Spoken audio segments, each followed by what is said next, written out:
IIT Madras की बड़ी कामयाबी, बैलिस्टिक मिसाइलों से इमारतों को बचाने वाला सिस्टम किया विकसित, ऐसे करेगा काम। देश में बुनियादी ढांचे को मिसाइलों के हमले से बचाया जा सकेगा। भारतीय प्रौद्योगिकी संस्थान आईआईटी मद्रास के शोधकर्ताओं ने ऐसा फ्रेमवर्क विकसित किया है जो बैलिस्टिक मिसाइलों के खतरे का सामना करने के लिए देश में महत्वपूर्ण बुनियादी ढांचे की सुरक्षा मजबूत कर सकता है। शोधकर्ताओं की योजना है कि इसी फ्रेमवर्क की मदद से ऐसा हल्का, कम खर्चा वाला और टिकाऊ बैलिस्टिक प्रूफ मटेरियल बनाया जाए जिसे सेना सीमा पर बंकर बनाने में इस्तेमाल कर सके। इमारतों को बचाने वाला सिस्टम अक्सर बैलिस्टिक मिसाइलों से बुनियादी ढांचे को भारी नुकसान पहुंचता है। ये फ्रेमवर्क या ढांचा डिजाइनरों को मजबूत कंक्रीट आरसी के पैनलों के बैलिस्टिक प्रतिरोध को बेहतर बनाने के लिए नया समाधान विकसित करने में मदद करेगा। अनुसंधान के निष्कर्ष प्रतिष्ठित पत्रिका reliability engineering and system safety में प्रकाशित हुए हैं।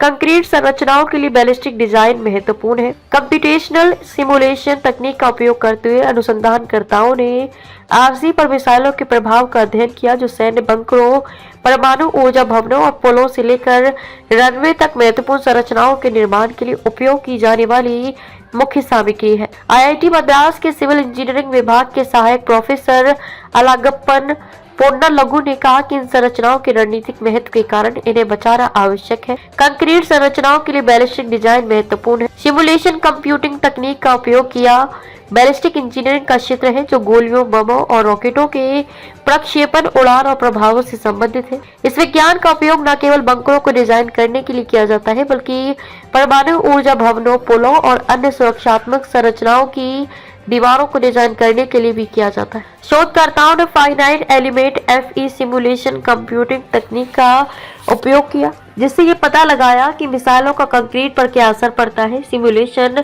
ऐसी तकनीक है जिससे असर का अनुमान लगाया जाता है और फिर उस पर कैसे काबू पाया जा सकता है, इसका डिजाइन तैयार किया जाता है। शोधकर्ताओं ने एक फॉर्मूला भी तैयार किया, ऐसे करेगा काम। नया सिस्टम दो मानकों पर आधारित है। इनमें डेप्थ ऑफ पेनिट्रेशन डीओपी यानी कि मिसाइल कितनी गहराई तक कंक्रीट में घुसती है और क्रेटर डैमेज एरिया यानी कि टकराने से बनने वाले गड्ढे का आकार शामिल है। शोधकर्ताओं ने एक फॉर्मूला भी तैयार किया है जिससे कंक्रीट पर मिसाइल हमले के बाद बनने वाले गड्ढे का सटीक अनुमान लगाया जा सकता है। यह अध्ययन आरसी पैनलों के बैलिस्टिक व्यवहार को समझने में भी सहायक है। इस नए फ्रेमवर्क से डिजाइनर्स को ज्यादा भरोसेमंद और सटीक डेटा मिलेगा जिससे वे ऐसी संरचनाएं बना सकेंगे जो मिसाइल हमलों का बेहतर सामना कर सके।